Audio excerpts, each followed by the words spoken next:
एक प्रधानमंत्री, एक गरिमा होती है पार्लियामेंट की। पार्लियामेंट में जाकर के अगर आप बिलो स्टेटस बात करेंगे, आप तो एक तरफ तो कहते हैं मैं 140 करोड़ लोगों का प्रतिनिधि, अरे उनमें तो सुरेंद्र कपिल भी है, उनमें प्रियंका गांधी भी है। जब तुम उनके प्रतिनिधि की बात करते हो कि मैं उनका भी प्रतिनिधि हूं, तो उनके बारे में क्यों नहीं कहते तुम? आज नेहरू जी की बात करेंगे, जैसे नेहरू जी के मुकाबले पर कोई टिकते भी नहीं है।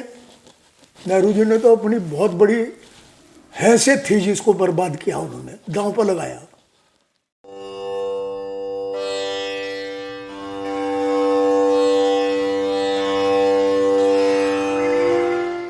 पार्टी को मैंने लखनऊ कह दिया था कि साहब मैं अब लखनऊ भी नहीं आ पाने का, मेरी स्थिति ऐसी है।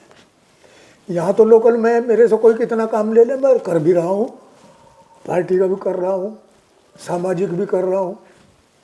एक छोटा सा संगठन यहाँ बना लिया था, ब्राह्मण सेवा समिति का, ब्राह्मण समाज सेवा समिति का। उसमें हमने सारी पार्टियों के जितने ब्राह्मण थे उनको हमने प्रतिनिधित्व दे करके वो कमेटी बना ली थी। उसके माध्यम से काम चलता रहा है थोड़ा लोगों का। तो भाई यही दिनचर्या है। अच्छा भाई साहब, जातिवाद आज चरम पर है, ऐसा क्यों आरोप लगता है कि ये इसका जो मूल है वो कांग्रेस से शुरू होता है? नहीं, दरअसल में एक बात और हुई इसमें, क्योंकि आज़ादी के बाद में जो समाज के अंदर जागृति थी या उसको दिशा देने वाले लोग ज़्यादातर अगर आप काउंट करेंगे तो ब्राह्मण थे, और उसके बाद में ज़्यादातर रिप्रेजेंटेशन उन्होंने मिला, क्यों एजुकेशन में भी आगे थे। तो एक तो कारण ये रहा, लेकिन कभी कांग्रेस ने, क्योंकि मैं तो इतने दिन से हूँ, मुझे लगभग 50-52 साल हो गए कांग्रेस में ही। आप लोगों के सामने NSUI से, फिर यूथ कांग्रेस से, फिर कांग्रेस से, फिर विधानसभा से, तो सभी तरह का हमें मौका मिला, लेकिन हमने कभी अपनी पार्टी में ये जातिवाद वाला मामला सुना नहीं था। अब ये एक राजनीति के तहत किया जा रहा। कौन सी जाति का आरोप लगे कांग्रेस में कि फला जाति का जातिवाद फैला रखा?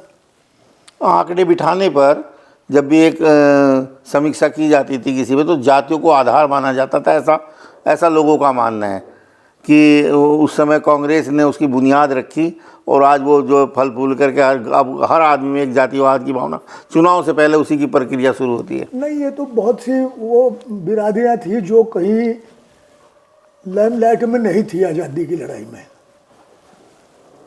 तो वो जब जागृति उनमें आई तो उन्होंने अपने संगठन बनाए। अब ये जाटों में मैंने नहीं जातिवाद करा, ब्राह्मण ने नहीं करा, यादवों में ब्राह्मण ने जातिवाद नहीं किया, भूमिहारों में ब्राह्मण ने नहीं किया किसी ने। तो ये तो बराबर चले आ रहे हैं। लेकिन जैसे जैसे उन समाज में जागृति आई है, उन्होंने अपने प्रतिनिधित्व के लिए, एक प्रतिनिधित्व ढूंढने के लिए एक सबसे बेटर तरीका यही देखा कि अपने बिरादरी को इकट्ठे करो और अपना वजन दिखलाओ। कांग्रेस ने जो जाति की गणगणना की बात हुई है वो हमेशा से होती रही। वो इसलिए थी कि उसमें ये देखने के लिए होता था कि कौन बिरादरी कितनी अभी पिछड़ी हुई है, किसको ज़्यादा सपोर्ट करने की ज़रूरत है। कांग्रेस का ध्येय यही रहा, नेहरू जी के टाइम से यही ध्येय रहा। ऐसे आप ये समझिए कि हम जब विधानसभा में गए तो बहुत से नए नए जो साथी गए नौजवान, उनमें बहुत से ऐसे थे, बल्कि बहुमत ऐसा था जो साधन संपन्न नहीं थे। उनको मौका मिला, वो आगे बढ़े, और उस वक़्त आप समझिए कि कमलापति त्रिपाठी जी, लोकपति त्रिपाठी जी, ये लोग सब थे। लेकिन हर बिरादरी के जितने नौजवान थे उनको मौका मिला और वो आगे बढ़े। तो अब यह ब्राह्मणों पर आरोप क्यों लगता है कि ये सब जातियों को जन्म देने वाले और सबको इन्होंने ही जो है अलग किया और भेदभाव की भावना? ये तो एक पुरानी परंपरा रही है। क्योंकि समाज का मार्गदर्शक रहे हैं। तो मार्गदर्शक का किसी का भी होगा, हमारा परिवार होगा, तो उसमें जो कहीं कोई कमी रह जाएगी तो मुखिया को उसका जिम्मेदार बनाया जाएगा। और क्योंकि ब्राह्मण जातियों का प्रतिनिधित्व करता रहा, उनको आगे बढ़ाने के लिए उनको पूजा पाठ में, संस्कार में और संस्कृति में, इन सब चीज़ों का पठन पाठन वो ब्राह्मण के माध्यम से होता था। आप ये देखिए पिछले उस समय में कितना प्रतिनिधित्व पार्लियामेंट में ब्राह्मणों का था, विधानसभाओं में ब्राह्मणों का था, तो वो जातियों के ऊपर तो नहीं जीत कर पाए थे। वो क्या योजनाबद्ध तरीके से ब्राह्मण को ही अवसर दिए गए, ऐसा है? नहीं, वो थे ही उस वक़्त ब्राह्मण, जो जागृति थी उस वक़्त, जो राजनीतिक चेतना थी, वो ज़्यादातर ब्राह्मण में थी।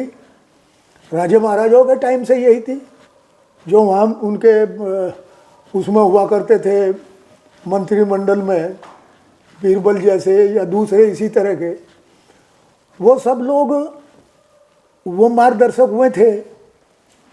तो जो लोगों को समझाते थे, समाज के बारे में जानकारी देते थे, समाज की जागृति का काम करते थे, ब्राह्मण करते थे। तो वो तो एक फालतू की बात कहने वाली बात है, ऐसी कोई बात है नहीं। अच्छा, संभल पर आप क्या कहना चाहेंगे? व्यक्तिगत विचार क्या है आपके? देखो, संभल तो एक ऐसा इशू है, अब ये चुनाव से जुड़ गया। आपने देखा महाराष्ट्र में किस तरह का, या मुझे ये बताइए कि मोदी जी से पहले कोई प्रधानमंत्री ऐसा है जो जातियों के संप्रदाय के ऊपर बोलता हो, आम सभाओं में जाकर के, चुनाव की सभाओं में जाकर? कोई एक बता दीजिए, किसी एक ने इतना किया हो। अभी जो पार्लियामेंट में वो बोले हैं, उनका सारा भाषण हिंदुज़्म के ऊपर और हिंदू और मुसलमान के ऊपर। एक प्रधानमंत्री, एक गरिमा होती है पार्लियामेंट की, पार्लियामेंट में जाकर के अगर आप बिलो स्टेटस बात करेंगे, आप तो एक तरफ तो कहते हैं मैं 140 करोड़ लोगों का प्रतिनिधि, अरबन में तो सुरेंद्र कपिल भी है, उनमें प्रियंका गांधी भी है। जब तुम उनके प्रतिनिधि की बात करते हो कि मैं उनका भी प्रतिनिधि हूँ, तो उनके बारे में क्यों नहीं कहते तुम? आज नेहरू जी की बात करेंगे, जैसे नेहरू जी के मुकाबले पर कोई टिकते भी नहीं है। नेहरू जी ने तो अपनी बहुत बड़ी हैसियत थी जिसको बर्बाद किया, उन्होंने दांव पर लगाया। मोतीलाल नेहरू उस वक्त कितने बड़े आदमी थे, और जब यहाँ सरकार बनी, हिंदुस्तान में भारत के लोगों की सरकार बनी, आज़ादी मिली, 198 करोड़ रुपए जवाहरलाल नेहरू ने अपनी व्यक्तिगत संपत्ति से जुटा करके तब सरकार को दिए थे, तनख्वाह देने के लिए नहीं थे। अंग्रेजों ने खजाना खाली था, अंग्रेजों ने तो कुछ दिया नहीं था।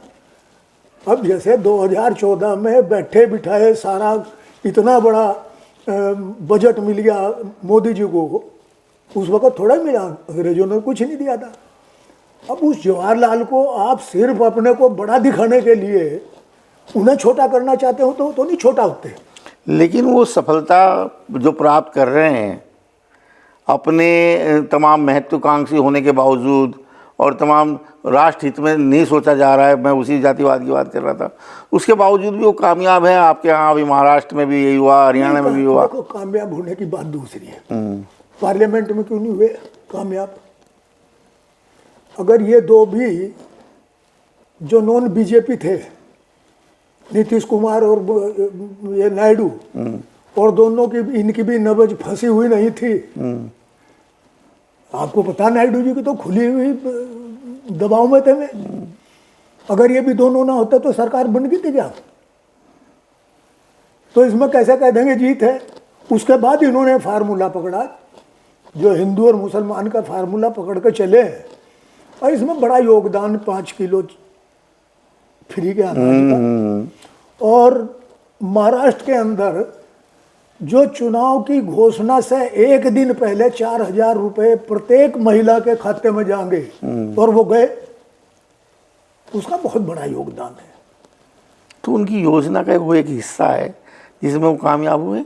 नहीं, योजना का हिस्से की बात नहीं है। ऐसी बात नहीं थी कि कोई पैसा पहले नहीं था। लेकिन इस तरह से चुनाव के हिसाब से उसको पैसे को दांव पर लगाना, ये नहीं कभी हुआ। अब आप देखिए, फूड का जो अधिकार दिया, भोजन का अधिकार दिया, कांग्रेस ने दिया। भरे हुए भंडार अनाज के कांग्रेस ने दिए, आपने उसे बांटना शुरू कर दिया। वो क्योंकि एक ऐसी परिस्थिति बन गई थी कि जिसमें कोई कह भी नहीं सकता था कुछ, भाई इसमें जो ये बीमारी चली इतनी बड़ी, इसमें उन्होंने 5 किलो अनाज बेच देना शुरू कर दिया। वो जो उन्होंने लॉकडाउन किया था घोषित रात के 12 बजे, उस लॉकडाउन में आपने भी देखा, मैंने भी देखा कि लोग 2-2 हजार किलोमीटर किस तरह से बच्चों को कंधे पे लेकर घिसटते गए। और उस वक्त चुनाव, ये देखिए चांस है हर चीज़ के, उसी वक्त चुनाव हो गया बिहार में, और बिहार में उन्होंने ही अनाज दे दिया फ्री में। इस फ्री के अनाज की वजह से बिहार में इनकी पार्टी खड़ी होगी। तो एक फार्मूला हाथ लग गया, जैसे केमिस्ट्री में उस पैदल चलने से आम आदमी दुखी था, इनके सब कार्यों से आम आदमी दुखी था, और आम आदमी ही इनको चुनाव में जिता रहा है, आम आदमी इनको संसद में भेज रहा है। नहीं, मैंने बताया तो सही, वहाँ जो इन्होंने ये फ्री में अनाज दिया, उस फ्री के अनाज से बिहार के अंदर वहाँ पे वोट इनके पास गया, और इनके फार्मूला हाथ लग गया कि भाई इसे फ्री में, तो आज क्या जरूरत है फ्री में देने की? आज कौन सी बीमारी है 4 साल से 3 साल से, लेकिन वो फ्री में दिया जा रहा। उस पैसे को जिस तरह से इन्हीं की योजना आरएसएस की अगर आप पढ़ें, उसमें यह कहा हुआ है कि फ्री में दे करके लोगों की हालत खराब करोगे और अपने फाइनेंस को नहीं देखोगे तो वो सरकार सफल नहीं होगी। लेकिन वोट की सरकार सफल होगी, इस बात से बिहार से वो फार्मूला हाथ लग गया। तो मैं कह रहा हूँ कि जब केमिस्ट्री का एक फार्मूला सेट हो जा, या मिसाइल का एक फार्मूला, खंडन का, अणु के वो फार्मूला एक सेट हो जा, तो फिर उसके ऊपर ही काम होगा। मेरा वही कहना है, आम आदमी जो समझ रहा है, जितना वो समझ रहा है, हम तो नहीं समझा पा, विपक्ष को नहीं समझा पा रहा है, नहीं वो तो विपक्ष नहीं समझा पा रहा है, और आम आदमी तो उसी तरफ दौड़ रहा है, उसी जातिवाद को स्वीकार कर रहा है। नहीं, जातिवाद नहीं, मैं ये दूसरी बात को कह रहा हूँ।